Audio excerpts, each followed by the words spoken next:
didn't like how the original series ended. But then, enough time has passed, and since I didn't want to watch anything too woke, I decided to give Dexter Original Sin a chance. I mean, a show should be driven by its storyline and not by some sort of criteria given by people who just want to check some boxes. It starts with Dexter from Dexter New Blood being reanimated while his life is flashing in front of him. So yes, it's a sequel to Dexter New Blood, but also a prequel to the original Dexter. It's a prequel sequel to a sequel sequel. Confused yet? Yeah, me too. Okay, so we follow young Dexter in med school in the 90s when he hasn't killed anyone yet. I mean, no human being. And I guess it will show how he became the Dexter we know in the original series, which is not Dexter Original Sin, the prequel sequel, but Dexter. The title of this show can be a bit confusing. At least we know Dexter is always the main character in all the series, so that's easy to remember. We'll also have some flashbacks of young Dexter when his mother was still alive and before he was found in a pool of his mother's blood. So, with all the revivals of early 2000s shows, does this one hold up? Spoiler alert, spoilers ahead. The remixed opening credits, surprisingly good.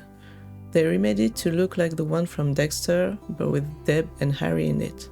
So it's just not focused on Dexter this time, but we will also follow his sister and his dad. We know from the opening credits that it's going to feel like Dexter, but infused with his family dynamics. So we start this series with young everyone from the old show and also new characters. There's McDreamy, there's Buffy, there's also Christian Slater. If you grew up in the 90s or before, you'll definitely relate to the show and all those incredible actors from back then. Just seeing the first episode, I feel like they just wanted to have fun with this show. I'm not mad at it after New Blood, where it was kind of heavy and cold. I really like this one because it's nice to get back to Florida and its sun and warmth. That's what made Dexter fun back in the day. It was a show about a serial killer in a sunny city with a lightness to it.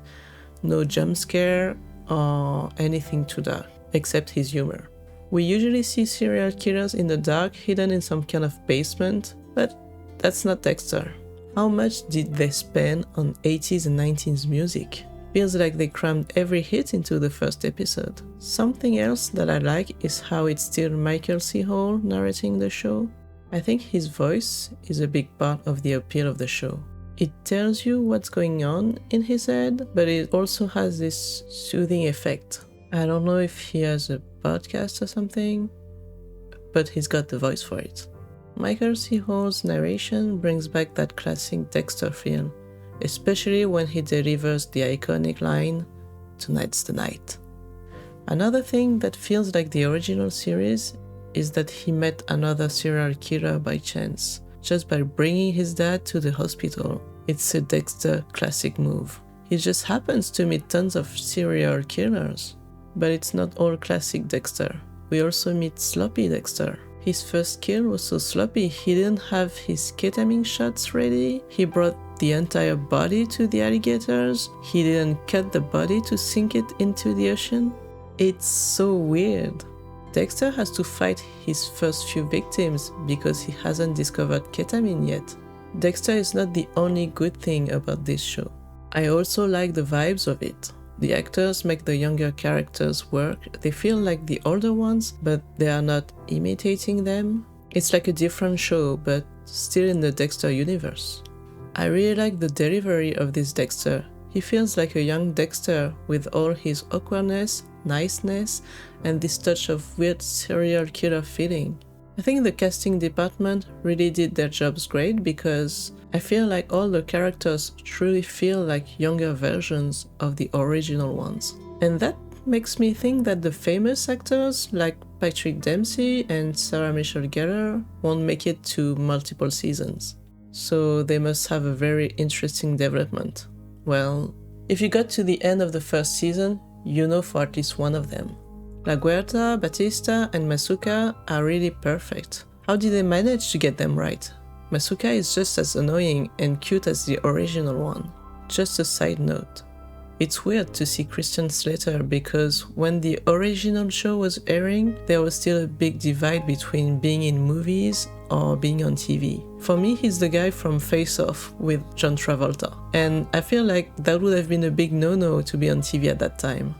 So, let's wrap it up. Is it worth watching, or should you just stick to the original show? Well, let me tell you, I don't know if it's because it's nostalgia, but I really like this show.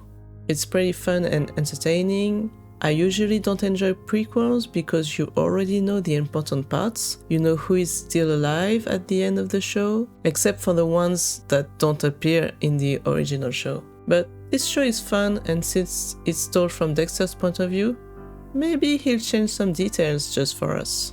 I never thought I would say this, but I actually want more of Sloppy Dexter. Maybe not 8 seasons, but maybe 4 or 5. What about you? Does original sin recapture the magic? Or is it time to put Dexter to rest for good?